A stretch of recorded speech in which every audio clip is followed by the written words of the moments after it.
Kenalin nih, aku Raja Aliviano. Aku berasal dari SMA Negeri 1 Jakanan. Dan sekarang aku berada di kelas 12 IPS 3. Kali ini aku bakal bikin tegas video tentang sejarah apartheid. Apa sih apartheid itu dan bagaimana apartheid ini tuh bisa berdampak di negara Afrika Selatan.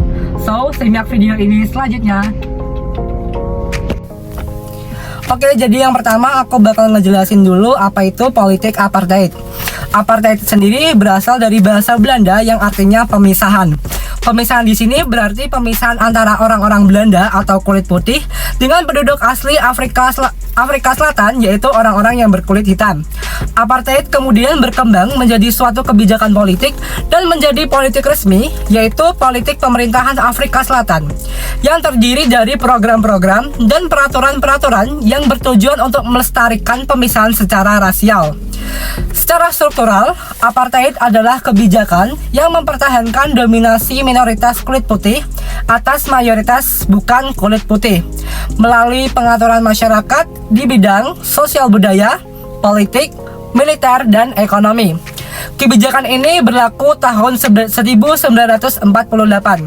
Pada saat itu, Afrika Selatan dibagi menjadi 4 golongan ras utama, yaitu kulit putih, kulit hitam, kulit berwarna, dan Asia. Masalah apartheid berawal dari pendudukan yang dilakukan oleh bangsa-bangsa Eropa di Afrika Selatan. Bangsa-bangsa Eropa yang pertama kali datang ke Afrika adalah bangsa Belanda.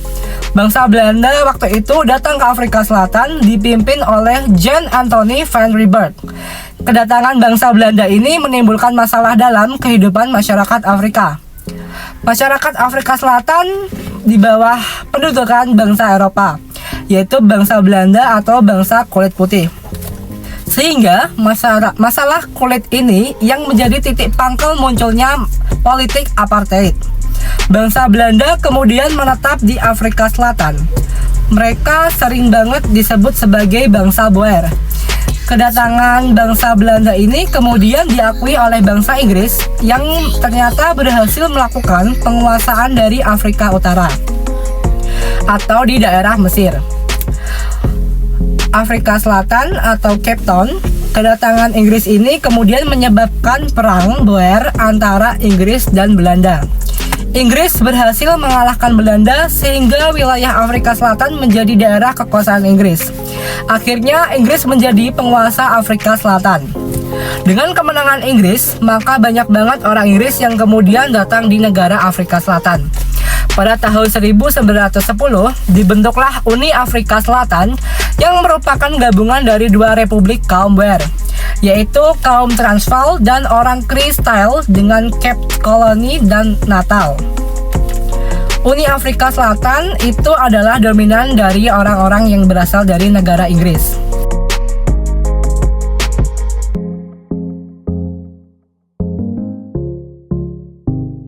Lanjut lagi ke tokoh-tokoh yang ada pada saat politik apartheid ini berjalan. Yang pertama adalah Steve Biko. Jadi Steve Biko adalah seseorang yang mengikuti aktivis kulit hitam, yaitu orang yang mendirikan Black Consciousness Movement. Jadi gerakan tersebut mempunyai tujuan untuk membangun kesadaran bagi masyarakat berkulit hitam, serta mengembangkan kebanggaan budaya kulit hitam. Tapi sayangnya Biko ditahan dan disiksa oleh pihak berwenang pada saat itu. Beliau meninggal akibat cedera kepala yang terjadi pada saat di penjara. Yang kedua adalah Desmond Tutu. Tokoh apartheid berikutnya adalah Desmond Tutu.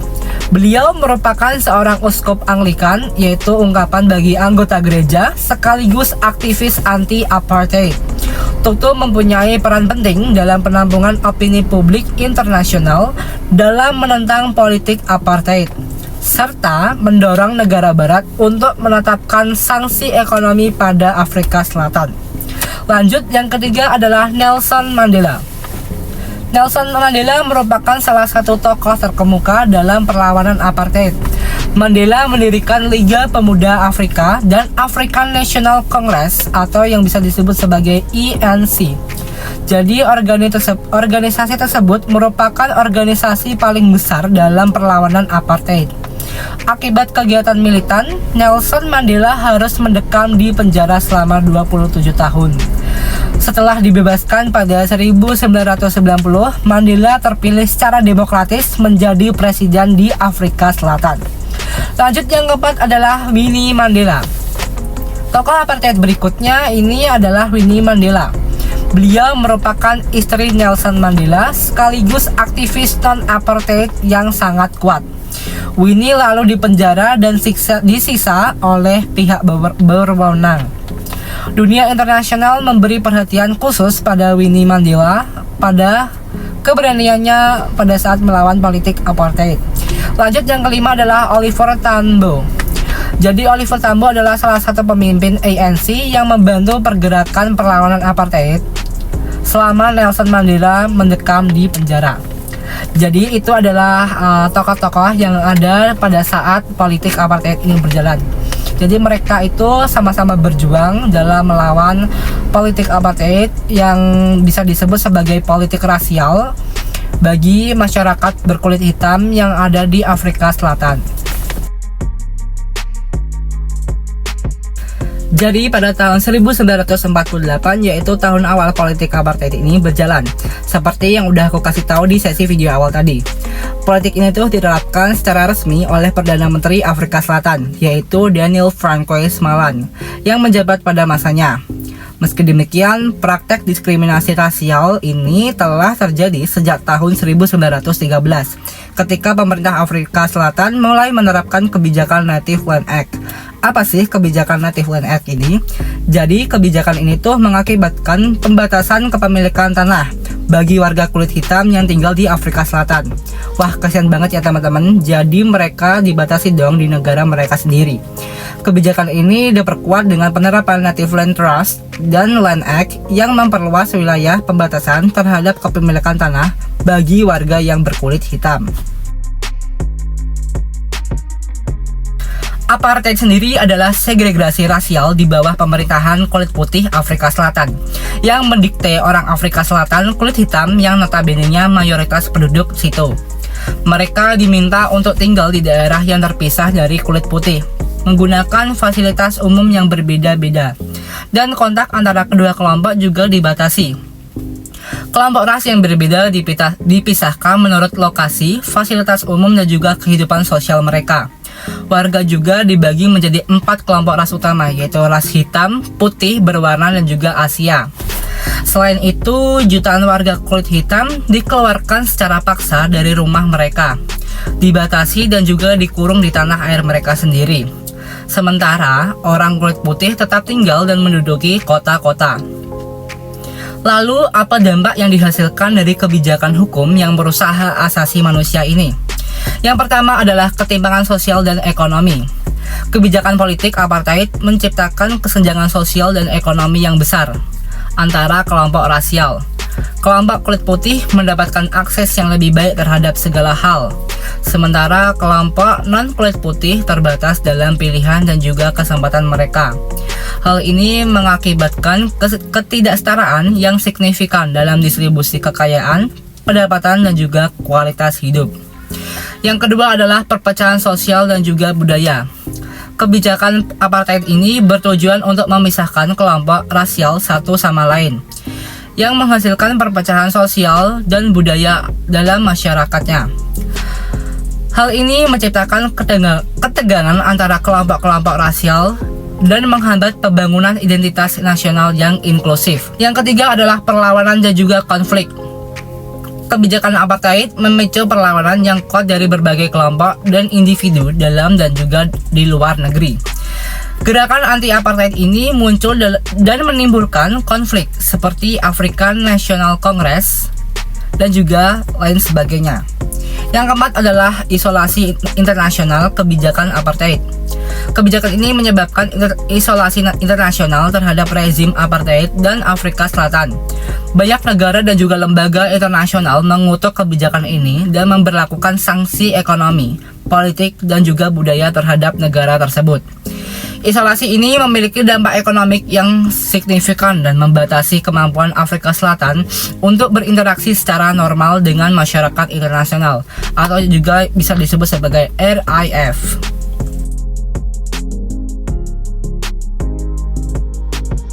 Selanjutnya, geopolitik atau ideologi. Ideologi ini ditulis dalam undang-undang yang berbunyi The Central Tenet of Apartheid was that each group should develop separately and achieve autonomy in its area. Kalimat tersebut dijabarkan ke 4 pemikiran berikut. Yang pertama adalah penduduk Afrika terdiri dari 4 ras, yaitu ras kulit putih, ras kulit hitam, ras berwarna, dan juga ras Asia. Yang kedua adalah putih adalah ras beradab. Yang ketiga adalah kepentingan putih harus di atas kepentingan hitam.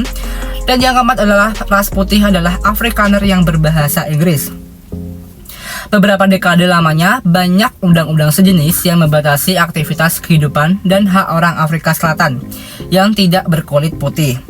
Salah satu undang-undang pemisahan rasial yaitu ada pada larangan perkawinan campur ras yang bermaksud menjaga kemurnian ras kulit putih. Selain itu, ada juga undang-undang pendaftaran penduduk terkait mendaftarkan individu berdasarkan kelompok ras. Ada juga peraturan Group Areas Act atau pemisahan ras-ras ke daerah permukiman yang berbeda.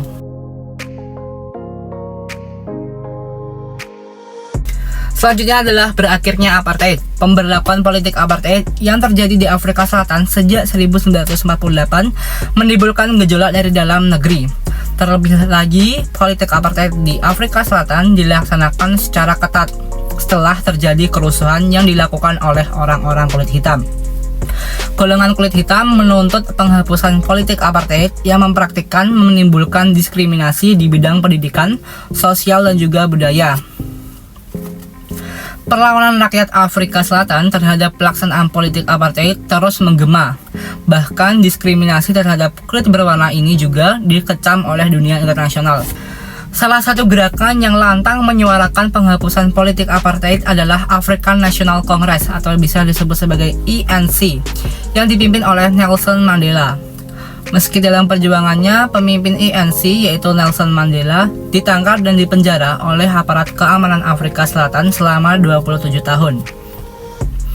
Setelah melalui perjuangan-perjuangan panjang, Presiden Frederick William de Klerk yang memimpin Afrika Selatan pada periode 1989 sampai 1994 akhirnya mengumumkan penghapusan semua ketentuan dan juga eksistensi dalam politik apartheid pada 21 Februari 1991. Dan yang terakhir adalah penghapusan politik apartheid di Afrika Selatan. Pada awal 1990-an memiliki dampak yang luas bagi secara internal maupun eksternal. Ini bukan hanya sebuah tentang politik, tapi juga mencerminkan perubahan sosial, ekonomi, dan juga budaya yang sangat mendalam dalam masyarakat Afrika Selatan. Yang pertama adalah integrasi sosial, yaitu penghapusan apartheid membuka jalan bagi integrasi sosial yang lebih besar antara berbagai kelompok, ras, dan juga etnis di Afrika Selatan. Hal ini mengakhiri sistem pemisahan yang memisahkan warga negara berdasarkan warna kulit mereka, sehingga membuka pintu bagi interaksi sosial yang lebih bebas dan juga aliran budaya yang lebih beragam. Yang kedua adalah kesempatan ekonomi yang merata. Sebelum penghapusan apartheid, akses dan peluang ekonomi dan juga pendidikan secara signifikan dibatasi oleh ras mereka. Dengan penghapusan politik apartheid, kesempatan ekonomi menjadi lebih merata di antara semua warga negara, tanpa memandang warna, kulit, atau latar belakang etnis mereka. Yang ketiga adalah perubahan politik. Penghapusan apartheid juga menghasilkan perubahan politik yang sangat signifikan. Pemilihan umum pertama diadakan pada tahun 1994, memberikan kesempatan bagi semua warga negara, termasuk mereka yang sebelumnya dikucilkan, untuk berpartisipasi dalam proses demokratis. Afrika Selatan menjadi negara demokratis dengan sistem pemerintahan yang sangat inklusif.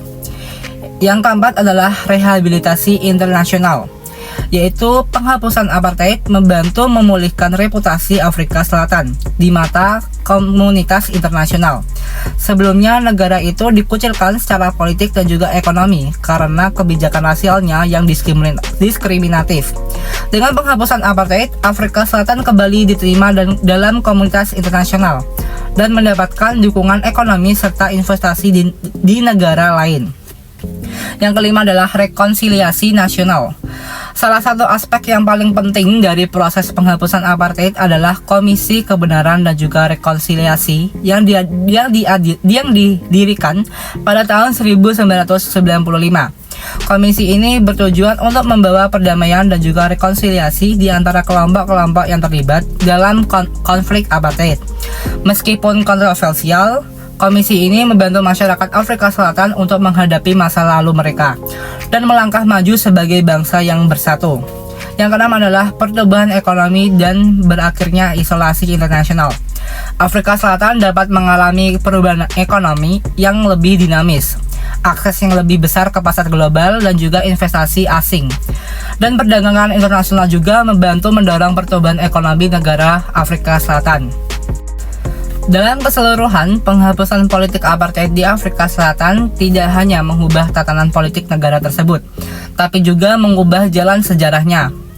Dampaknya meluas ke berbagai aspek kehidupan, seperti sosial, ekonomi, dan juga politik, membawa perubahan yang positif bagi masyarakat Afrika Selatan, dan memberikan contoh inspiratif bagi dunia dalam perjuangan melawan ketidakadilan dan diskriminasi dalam hal rasial.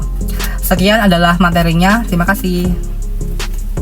Oke, jadi sekian adalah video penjelasan tentang politik apartheid yang ada di Afrika Selatan. Terima kasih udah nonton, semoga kalian bisa nambah wawasan tentang politik apartheid yang ada di Afrika Selatan, dan semoga video ini bermanfaat bagi kalian. Terima kasih, bye-bye.